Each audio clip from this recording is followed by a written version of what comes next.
Hello, everyone, and welcome back to Wise Credit Management. This is Lesson 5, Maximize Your Credit Score. So in this lesson, we're going to talk about how to get an 850 credit score by studying people who actually have 850 credit scores. Now remember, this class is focused on mortgage FICO scores. We talk about term loans, we talk about revolving loans, and specifically we focus on utilization rate. In fact, one of my favorite slides of the whole class is in this one. So remember, as you pay down balances on your accounts, your credit score goes up. In other words, as utilization rate goes down, credit scores go up. It's really that simple. I want everyone to know you do not need an 850 credit score to own a home.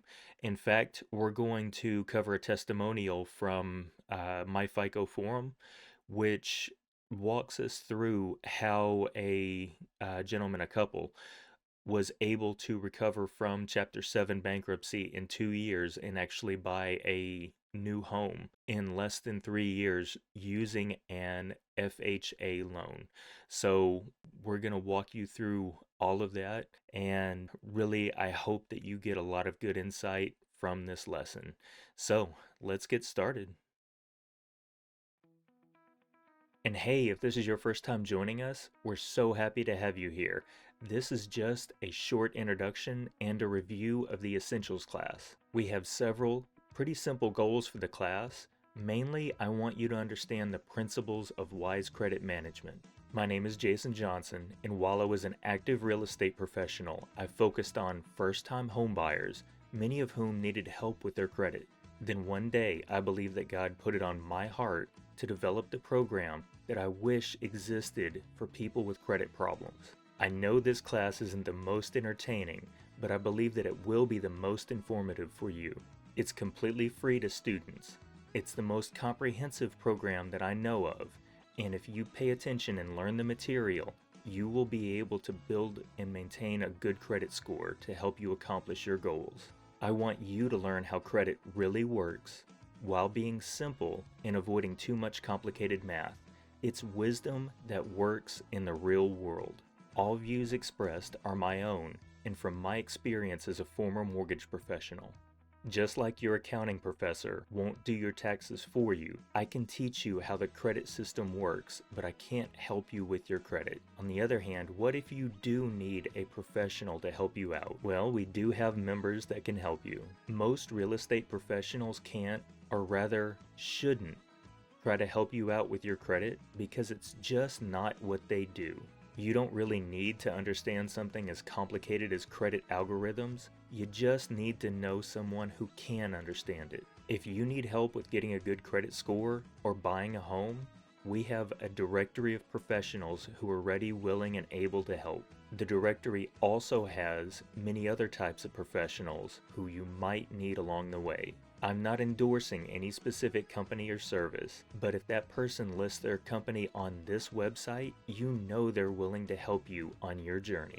And if you don't want to call professionals one by one to explain your situation and see if they can help, you can go to wisecreditprofessionals.com and write one time about the details of your situation, then sit back and let up to 3 of our Wise Credit professionals contact you about how they can help.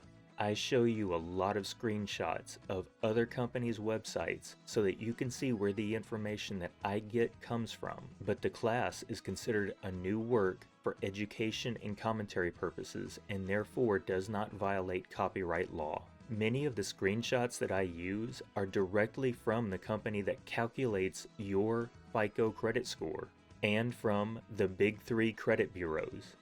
We do offer affiliate links, and I would appreciate if you use them, but I also strongly encourage you to use the affiliate links of the other members. When you open accounts with one of these companies, you'll get your own affiliate links offering either cash payments or statement credit, which could add up to over $1,000.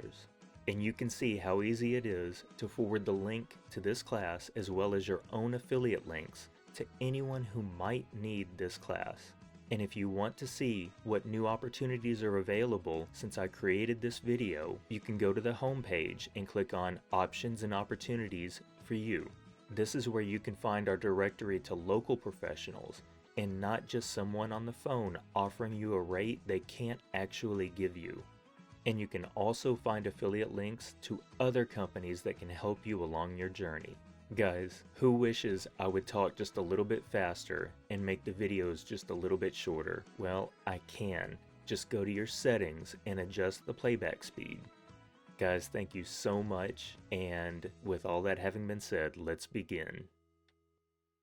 In Ecclesiastes 3, we're told, "There is a season and a purpose for everything under heaven, a time to plant and a time to reap." In 2 Corinthians, Paul tells us, "Whoever sows generously will reap generously." And again in Galatians, Paul tells us, "Let us not grow weary while doing good, for in due season we shall reap if we do not lose heart." One common element of those three verses is time. One question that I kind of want to ask is, how long do you have to sow before you need to reap? That's going to determine how high your credit score can actually get. In this case, reaping the benefit of your work means getting the highest credit score that you can so that you get the lowest interest rate on a mortgage. Given your circumstances, we try to work within your time frame to give you the best credit score that you can when you go to apply for a home loan. So how do you maximize your credit scores? By doing the right things over a long period of time. For those of you who remember the principles, we talked about establishing at least 5, but up to 11 lines of credit, several types of credit, using small amounts on revolving accounts, paying them off monthly. But down at the bottom, time builds history. And I want to remind everyone, 35% of your credit score's payment history, the operative word here being history, in other words, time that you've done everything right. And 15% is the length of credit history. So it's straight the amount of time that you've had your credit open. These two numbers put together add up to 50% of your credit score is directly related to how much time you've had your credit open and active and how long you've been building your credit. So just remember that it takes time to build good credit. And by now, all of you know that I like busting myths. So remember that sometimes when you've always heard something, when everyone always tells you something, those myths can actually become accepted as facts. But that doesn't mean that they are facts. Well, let's take a look. Let's take a look at one. You should close the credit cards that you aren't using. In other words, you should close the credit card accounts if you're not using them. Is that a myth or a fact? In Psalms, it reminds us, "Keep your tongue from evil and your lips from speaking deceit." In other words, please don't say things that are wrong. Keeping your revolving accounts open will actually maximize your score. When you pay them off and shutting down FICOs or shutting down credit accounts basically ends your credit history, and it takes away one account that you have that was helping your credit score. So one of the things that I reference all the time is the MyFICO website. Well, this over here is taken directly from the MyFICO app, and we spend a lot of time talking about tips and tricks that come directly from MyFICO. Well, what they do is they looked at what they call FICO high achievers. I'm not sure exactly what the range would be for a FICO high achiever, but I assume that means by their model an excellent credit score, which means over an 800 FICO. And their app specifically says that people who are FICO high achievers open their first account on average 25 years ago. So that means that they've had open and active accounts for a quarter of a century. Guys, please don't close down accounts just because you're not currently using them. And like I said, we took a look at 850 earners. According to one study done by Credit Karma, the average person who has an 850 credit score, the age on that credit history is 30 years. So again, we talk about credit history and the length of time that you've had open accounts. That's measured in months. It has a large impact when you're building or rebuilding credit, and it's sensitive to new accounts. Also, when we talk about average age of account or the length of time that you have, what goes into that 15%? The average age of your accounts, the age of your oldest account, and the time since your newest account was open. So all of those factor into the 15% length of time, that the factor that counts for 15%. So I wanted to go back to the illustrative FICO scorecard and show you guys. In fact, it articulates using numbers that points increase with age. In other words, you get a 23-point increase between year 1 and year 2. You get 25 more points between years 2 and 4. And it takes 4 years to get the most points. So in order to have the highest score, I assume that the people who have 850 credit scores, all of their accounts are almost certainly over 4 years old. According to Experian, only 1.2% of all scores are 850. In other words, only 1.2% of people hit the maximum. Now, I wanted to, and for those of you who have been taking the class, you'll remember that we do speak very frankly about this subject, but there are things that are not part of your FICO scores. These are not factored into your FICO scores. Those include race, color, religion, national origin, sex, marital status, also age, salary, job title, whether or not you're employed. So all of those things, I'm just bringing it up to make sure that everyone knows that you, or at least all of my students should know that those factors are not included. So you can achieve a 850 credit score. You can get a good credit score regardless of race, of gender. Those things are not taken into account. So I basically want to dispel that myth over and over and over. In fact, 38% of 850 of people who have 850 credit scores, they have incomes under $75,000 a year. You do not need a whole lot of money in the bank. You do not need to have a high salary. You don't even need high credit limits in order to get an 850 credit score. You just need to do the right thing for a long period of time. Also, what's not part of FICO scores? Your geographic location, the interest rate that you're paying on outstanding debt, and whether or not you're paying child support unless that child support is reported delinquent. Basically, if you don't have anything negative on your account, then you don't need to worry about it. What else isn't part of FICO scores? Basically, any information not on your credit report. In other words, if you look at your credit report and you don't see it on there, it's not part of your credit report, including what kind of car you drive, or how well you dress, or how charming you are.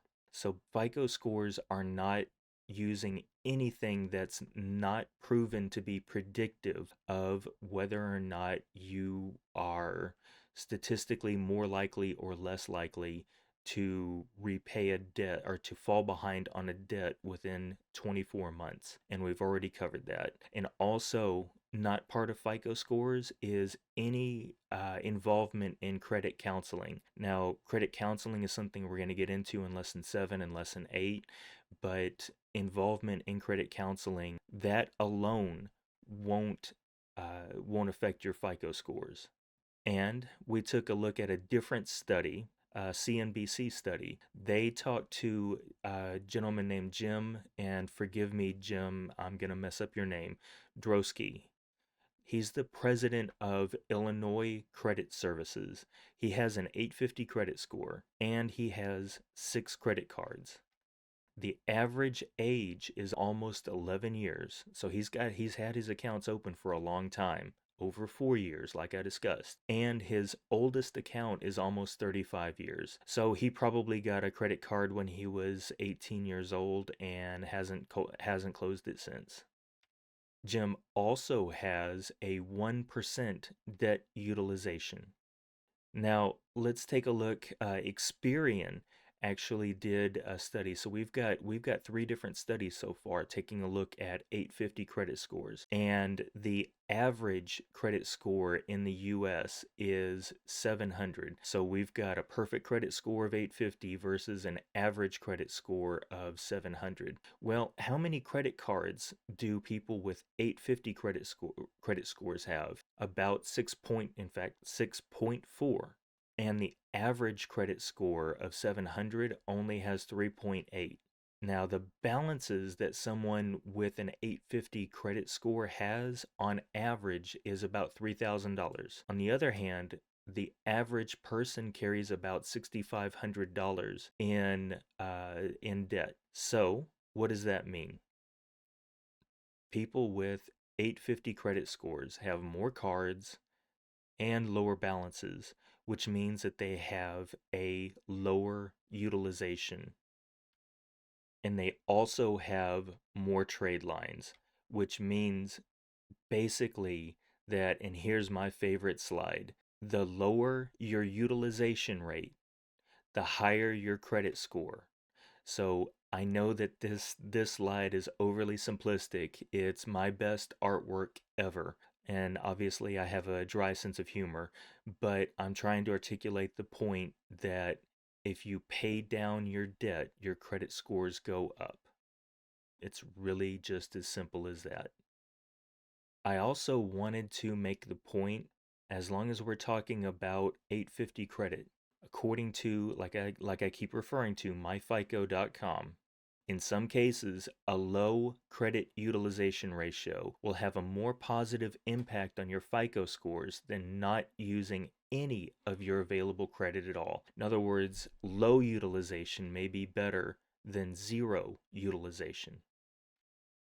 Remember that Jim Drosky has an 850 credit score and a 1% utilization ratio. And one more thing that I wanted to point out, according to Experian, your utilization rates on all accounts in total and on each individual accounts counts. So, and I said counts twice, but basically what it's saying is each account that you have is factored in, as well as the total amount of utilization that you have. So like we talked about, establish 5 to 11 lines of credit and several different types of credit. So credit mix is 10% of your credit score. And again, according to my FICO, if you're striving to bring your FICO score to the highest level it can be, your credit mix can play a part. In fact, it absolutely does.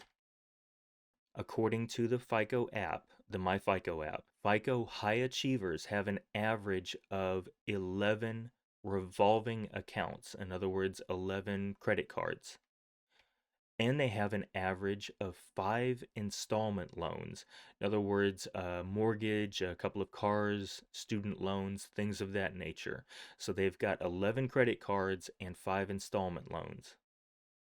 And one more thing that I wanted to point out, we're talking about credit mix.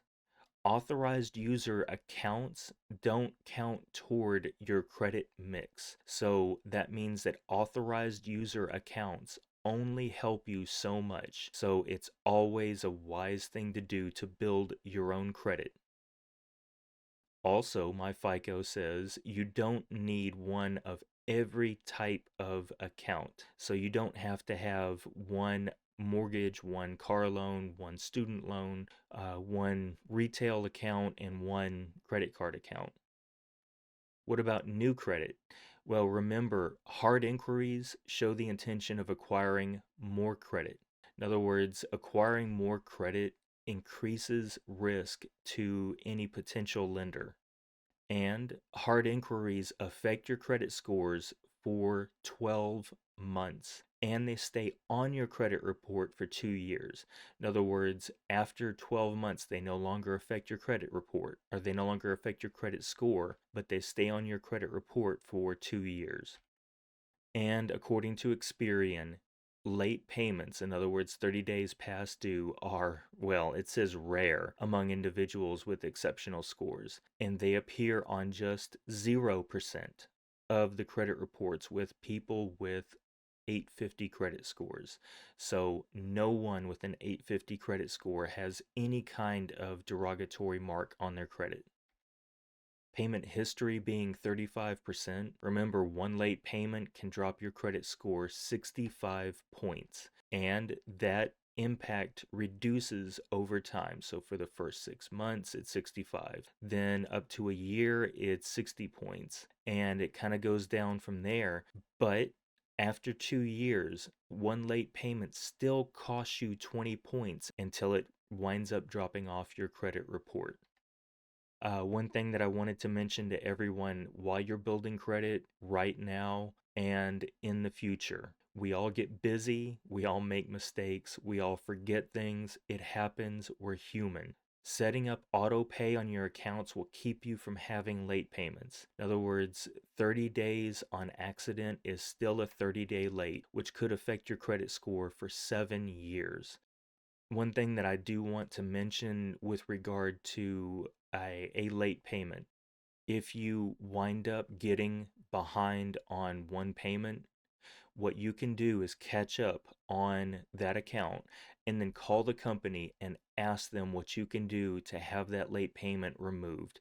Ask for what we would call a goodwill removal from that company. In other words, they will, if they want to keep you as a happy customer, a lot of times they'll give you a free late forgiveness, and they'll take a late payment off of your credit report and just call it an accident, and they could remove it from your credit report. So please catch up and then call them and ask them to remove the late payment. That'll keep your account open and active, and everybody will stay happy, and it'll save you that 65-point drop. So the 7 tips to get 850 to get an 850 credit score. Number 1, 5 term loans. Number 2, 11 revolving accounts. Number 3, mix the type of accounts. 4, a low utilization ratio, but not 0. Number 5, on each account. So keep them all active. Number 6, all accounts over 4 years old. And number 7, absolutely no derogatory marks. So I've showed you where all this information comes from, why I came to this list of 7 to get to 850. But this is the simplest list of things that you can do to get to 850, or conversely, get the best credit score that you possibly can. So we're back to talking about Rebecca, and remember, the people that I use in these lessons are hypothetical, unless I say it's a specific person.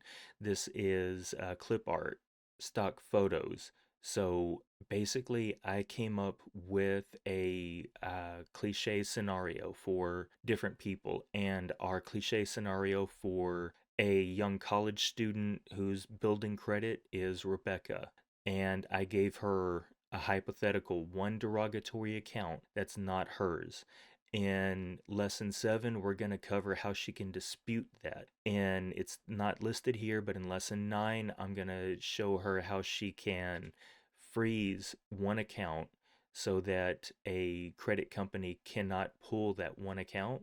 And when she goes to apply for credit, a credit card company even if it tries to pull that account, won't see it, and it might go on to the next account. So that is a tip just in case you have bad credit on one of your credit reports, but not the other ones. And in lesson 4, we took her through exactly how she can start building good credit. And frankly, now you know what it takes to get to 850. Rebecca's quite a few years away from getting to 850, but she can certainly get on that path.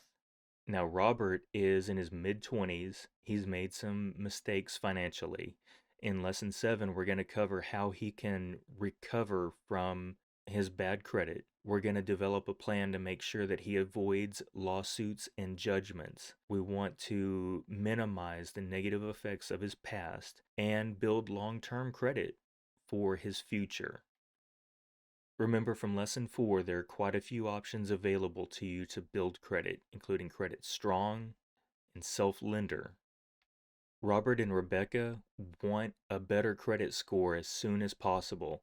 Now remember, credit cards usually take over 3 months to improve your credit score. Well, one thing that they can do, and this is quite a juggling act to try to pull off, but one thing that they can do is open term loans for 12 months and immediately pay them down to where they have just 4 months of payments left. Now, they would wind up making payments for a couple of months, and their utilization ratio, that would lower the utilization ratio on those term loans.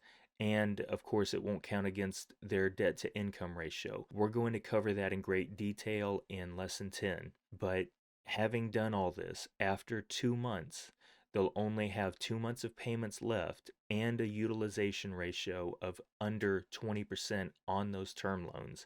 So that can, in theory, and like I said, it's not something that I would strongly suggest to anyone, but it is possible that if you absolutely need a small boost to your credit score, that you could do this and successfully pull it off to create a situation where your FICO score sees a very low utilization on those term loans and gives you a small increase in credit score, whereas a credit card after 3 months would just barely be back to where you started. And wow, that's a very difficult way for me to try to explain it, but I think all of you get where I'm coming from.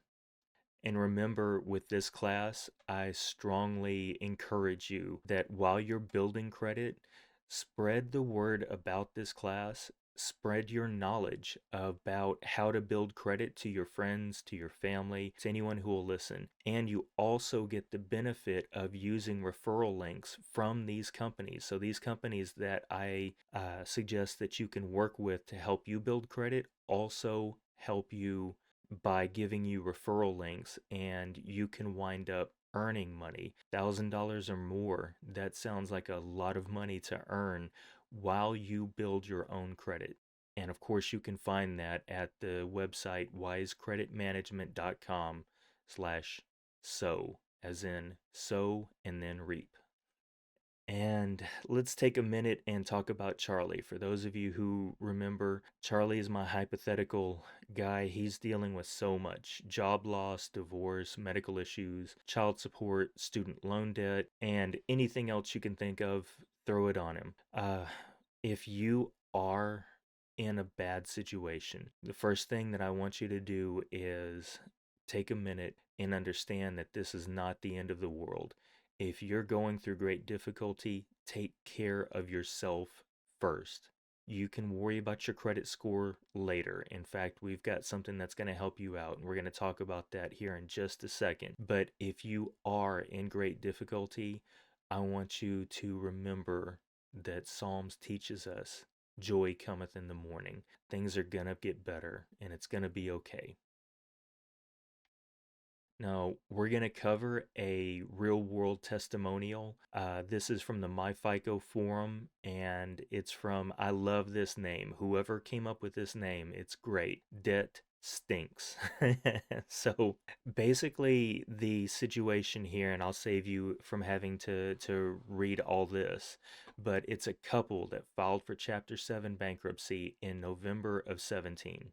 Now, a little bit less than 3 years later, they're closing on a new construction loan. So, one thing that I would point out is that they say that they have 6 student loans that were not discharged. In other words, you cannot discharge student loan debt in bankruptcy. Now, that's changing to some extent, and I'll try to keep you updated on that. But these loans were not discharged, so he already has 6 student loans with credit, with a payment history on them. They also have 2 car loans, one of which was taken out in October of 2018. So, uh, in fact, 18 months before this scenario takes place. And a second one, he just went and bought a car. Now, for those of you who have been paying attention, that's the exact opposite thing that I teach people to do, to go out and buy a car while you're trying to build credit to own a home. But he went out and did that, and it's in his name only. So I wanna say that before we move to the next slide. So he's got 7 revolving accounts, all zero except one.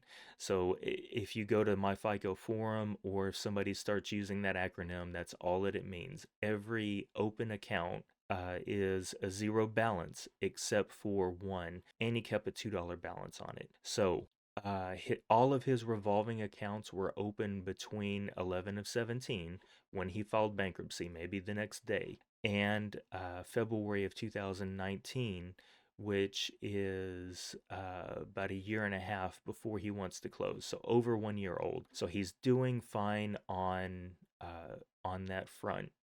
Now he says he needs a 680 FICO score, and we're talking about middle mortgage scores. Okay, just very quickly here. Middle mortgage score is the middle of these 3 scores.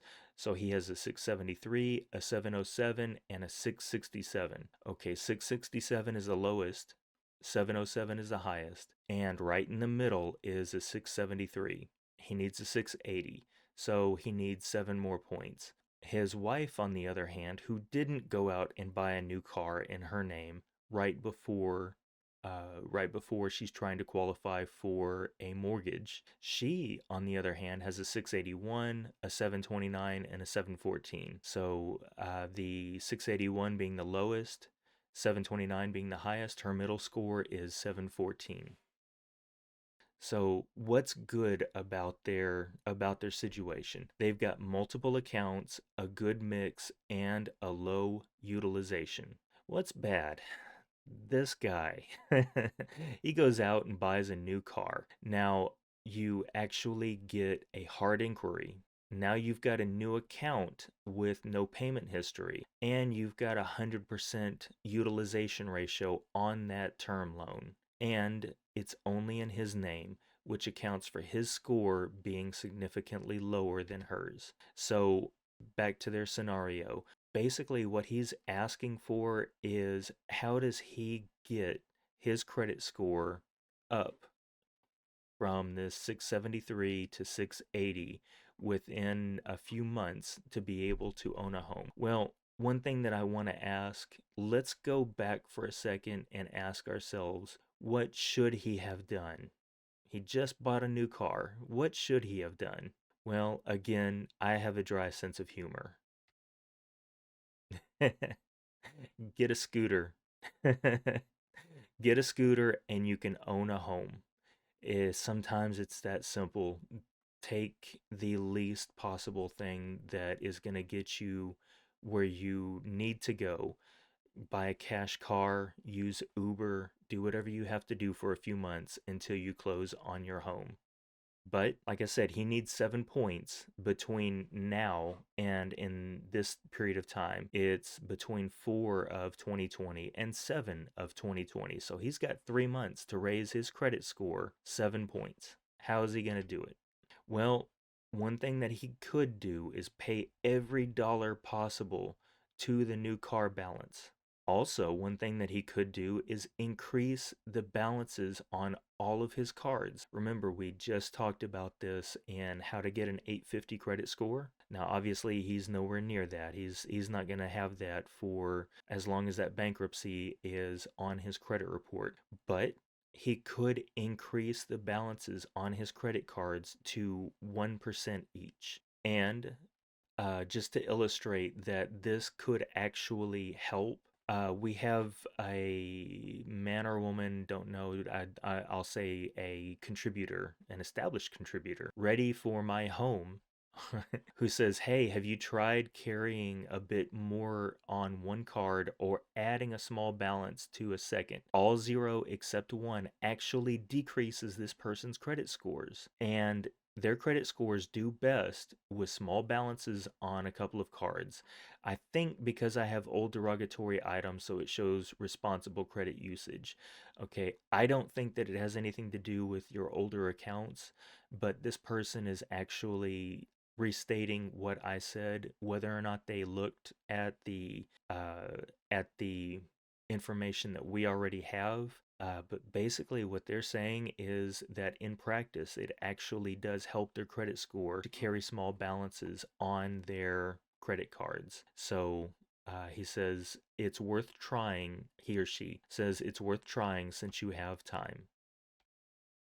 And the response from Debt Stinks is yes, my credit scores have steadily risen. I do have a middle mortgage score of 685. I did have a middle mortgage score of 685 until I refinanced a vehicle and lost the 12 months history on the loan, not to mention the inquiry. So actually, instead of buying a new vehicle, he just refinanced, but it still did the same thing to his credit. So we just learned a lesson. Buying a car, refinancing a car, it's still a new account. And yes, I knew how that was going to turn out. But the simple fact is that it teaches us multiple lessons. Do not change anything on your credit before you apply for a loan unless you're willing to face the idea that you're going to have a hard inquiry and you're going to lose whatever positive credit that you had as a refinance, or it's just going to be a brand new account weighing down your credit. So I wouldn't have suggested refinancing the car. And because he did, he lost 12 points because of the 12-month history that he lost. So that's a lesson for all of us to learn. Well, what wound up happening with Debt Stinks, he went ahead and locked his mortgage in July. So he made it. And in fact, he wound up having a middle mortgage score of 716 by July. So it actually came up that quickly in that short a time. And he wound up closing on this new FHA, on this new house with an FHA loan. And we're going to talk more about that in lesson 10. But by his posts, he kept using all zero except one and paid his car on time. So the 3 months that he spent with that new account actually increased his credit score by that much to be able to get him to a 716. And just as a side note, this guy locked his interest rate at 3.25, and during this period of time, interest rates were actually slightly better than that. And he's already talking about wanting to refinance. So, goodness, this guy he did very well. So this is a very good outcome, and I'm really grateful to whomever That Stinks is for posting all of this because we get to learn from it. One more thing that I want to, I kind of want to close our discussion with this. A lot of people have a great difficulty with the idea of bankruptcy. Frankly, it's like walking away from things that you owe, that from debts that you actually owe. One thing that I want to remind everyone, bankruptcy code was created for good people who fall on hard times. And basically my thoughts on it are what's more important, your health or money that you owe to a company who has already factored in a certain loss rate. This person up here says, really appreciate the info. This is really stressful. I don't want to burn anyone. It just seems I can never get out of this mess. And That Stinks responds, that's the feeling I had a little over 3 years ago. I'll say this, once I finally pulled the trigger and filed, I never looked back.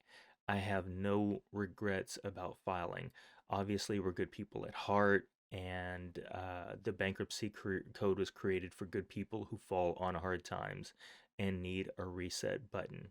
And then down here at the bottom, your overall health or a few bucks to a conglomerate credit card company. What's more important? So, guys, really, if you do go through this situation, you can recover very quickly. There are a few things that you need to do in order to recover. Review lesson 4 and do those things, and you'll be able to recover very quickly. So, what's more important? Your relationship with God, your mental health, the bare essentials, food, shelter, and clothing, fulfilling job and purpose, a strong relationships with your friends, with your family. That's more important than your credit score. Always remember, if you're in a bad place, if you're like my guy Charlie, joy cometh in the morning. Now remember our hypothetical couple, Curtis and Angela, they're getting ready to buy a home. They've got a credit score in the mid 600s, and their biggest problem is a high debt burden, and they want to know their options. Well, my question to them is, and to anyone in this situation, how much time do you have? If you have less than 30 days, always talk to your lender first before you do anything.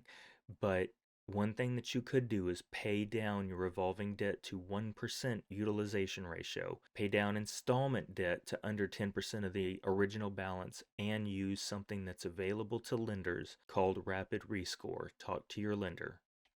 30 to 60 days out, talk to your lender. Always the very first thing you should do. Pay down revolving debt, ask for a credit line increase unless it'll cause a hard inquiry, and add an authorized user account. Those are things that you can do 1 to 2 months away. Over 2 months to 6 months or even more, talk to your lender first. Review Lesson 7 for disputing any bad debt or inquiries. You might consider a debt consolidation loan, which creates a term loan in order to decrease the utilization on your revolving accounts. But remember, and you can also get a new credit card to decrease your utilization, and you might have a good enough credit score that you can do a balance transfer to a 0% card and pay down the balance faster. So you've got some options if you've got 6 months. And over 6 months, go ahead and talk to a lender now. A new credit card might help your credit score. Open a term loan and pay it down before you apply. Like we said, that reduces your utilization ratio on installment debt. And if you're going to apply for a mortgage at some point here in the near future, please take it on yourself to go to myfico.com. $30, I consider it like a pre-application fee. You pay to see your scores, and it does not count as a hard inquiry. I use the MyFICO app. I pay for it every month. To me, it's worth it to monitor my credit scores. And for me, I keep up to date with all of this. But if I was talking to someone in person, the thing that I would recommend doing is just paying that $30 and knowing exactly what your credit scores are, or what your mortgage scores are. And remember, rates fall as scores rise. So, in other words, you get better interest rates with higher credit scores. 760 and above usually get the lowest rates. So, for a $300,000 loan, a 760 credit score, and the interest rates go up and down. But basically, the difference between a 760 credit score and a 620 credit score is a little bit over $300 a month. So guys, credit scores matter. So closing out with Curtis and Angela, that need to focus on debt reduction, their ideal is to get down to 1% revolving utilization and under 10 months left on any term loan. And in the very next lesson, we're going to take Curtis and Angela through the process of paying down all of their revolving debt. I'm going to show you exactly how they can do that, what cards they should focus on, whether or not they should pay down a 20% interest rate vehicle or focus on their credit cards. These are all questions that a lot of people will have. So we're going to focus on that in lesson 6 in the next lesson. Remember, Proverbs tells us, trust the Lord with all your heart and lean not on your own understanding. You do not need to know all of this. I'm teaching you as much detail as I can, but you don't need to know it. And you know I really take this verse to heart. Sometimes God provides people to help you when you really need it. Our professional members participate in wise credit management to serve you by doing what they do best. And remember, you can watch these videos online, but you should also find a local meeting to come and share your difficulties and also your successes. Remember, we celebrate success. I tried to make it easy to find local groups and local professionals on wisecreditmanagement.com. You know, back when I was younger and just starting out, in fact, it was before I became a real estate professional, I found a house that was a really good deal, so I put it under contract. It was being sold by a couple that was getting a divorce and it needed a lot of rehab work. It was a really great deal, and I had a pretty big down payment. So I went down to my bank and they actually said no. And the guy who turned me down was actually kind of rude about it. Luckily, I didn't give up and I found a different bank who would do the loan for me. But while I was building this class, I decided I wanted to make it a lot easier for you to find somebody who can help you. All you need to do is type in some details about your situation, and you can have up to 3 professionals contact you about how they can help you. So, whatever your situation is, maybe you've got a rehab that you want to do, maybe you want to get an FHA loan, but you've got bad credit. Whatever it is, you can enter some details about your situation, and we'll help you find a wise credit professional to help get you approved. Well, what if you want to find a great deal like I found, but you're not sure how to go about doing that? Well, what you need is a buyer's agent. What you should do is enter in what you're looking for, and we'll help you find a local real estate agent that can help you find the deal that you need. Just type it in, and we'll help you find a professional that'll work for you. And of course, you need insurance, but really what you want is the best coverage on your home for yourself and your family. And guys, don't be like our friend Charlie and have a major health problem without life and health insurance. Especially if you're buying a home and you have a family, please contact an agent to get yourself proper coverage. And guys, if you have to make major decisions about your retirement account, especially if you're going to withdraw money for the down payment, please talk to a certified financial planner. Also, if you're a freelancer or some type of gig worker, please contact someone about getting a Roth or a self-employed retirement program started. And guys, if you're behind on any of your bills, maybe late fees are being added onto your account, maybe you're considering bankruptcy, please contact a certified credit counselor about a debt management plan to see if you qualify for Chapter 7 or if you need to prevent foreclosure or automobile repossession. It's time to talk to a bankruptcy attorney. On the other hand, consumer protection attorneys specialize in the Fair Credit Reporting Act and suing for violations, so they can actually wind up getting you money out of these companies that are harassing you.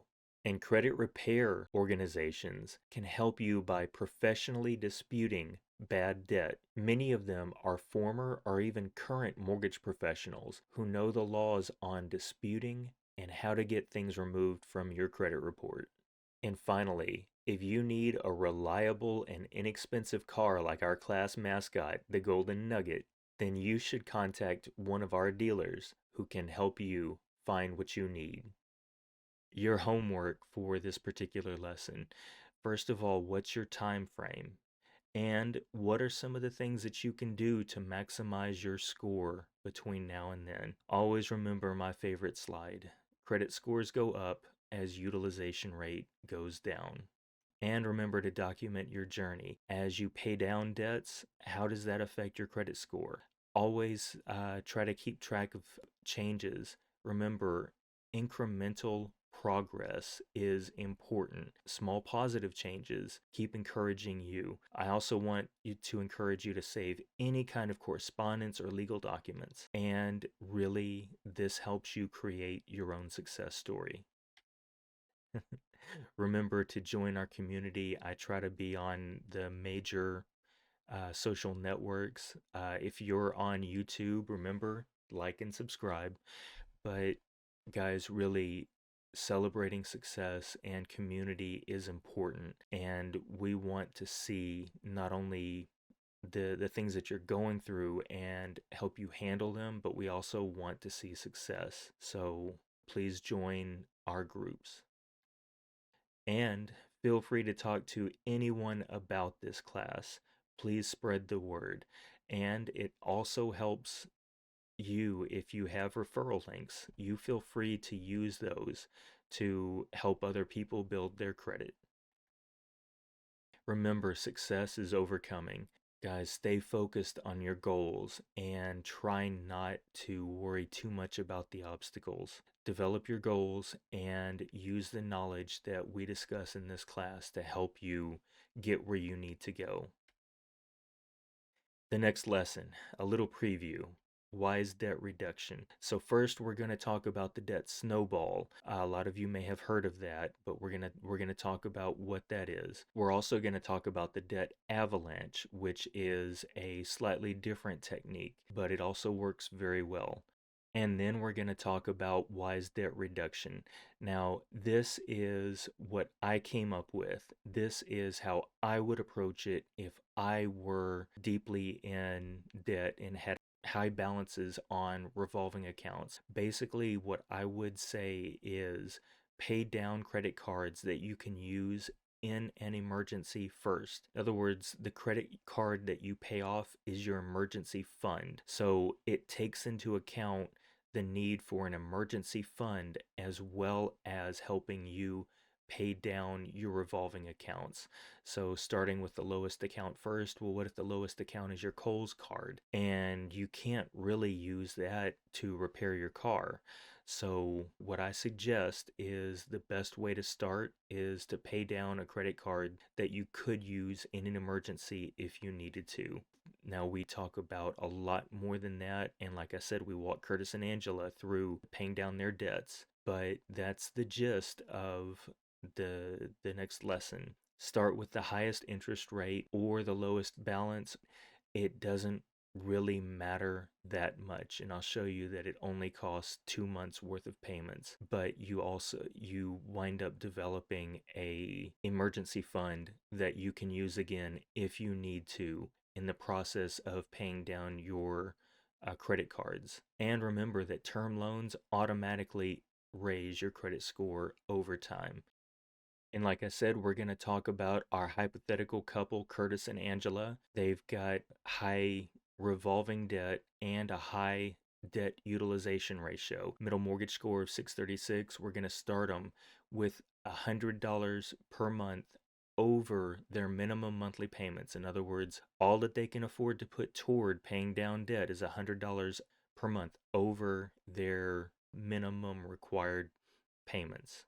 After 26 months, they're going to have paid down their revolving debt to a 20% utilization ratio. Their middle mortgage score is going to have risen by about 100 points to to 720 or so. And after 31 months, they will have paid off all their revolving credit. They'll have an extra $200 a month available and an estimated middle mortgage score of about 750. So over 100 points, and they're starting with a $100 a month commitment. So this is a possible scenario for you if you need help and an actual plan to pay down any revolving debt. So, what does wise debt reduction focus on? Paying down accounts that you can use in an emergency. You can begin with the highest interest rate or the lowest balance. It doesn't it doesn't matter. It's based on your preference. But the thing is, you'll have an emergency fund that you're building, and the debt snowball doesn't focus on that. It doesn't take an emergency fund into account. The debt avalanche, same thing. Your highest interest rate could be your gas card. You probably can't use your gas card to repair your car. So that's the main point to wise debt reduction. It's just a slight variation of those two techniques. And stay focused. We'll talk about that here in a moment. So, well, maybe not a moment. We'll talk about that in lesson 6 whenever you choose to take it. I hope to see you there, and may God bless you on your journey.